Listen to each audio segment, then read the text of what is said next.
So, ito na nga, mga Jo. Magluto na mo pa ang tinolang manok. Amis ko magtinolang manok eh. Kaya yan. Chap-chap ko no pala yan ni sayote, pechay, ampong, bulong lara. Tapos, ayan yung bawang, sibuyas, ampong laya. So, yan, magpabukal na ako palang tabakin. Opo, tating manakit ken, no, tot balapi batan niyang pimarituan.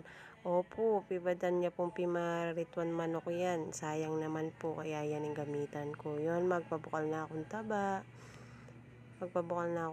Yan, inuna ako niya pala kening laya. Pa-brown tayo mong bagay laya para manyaman nyo.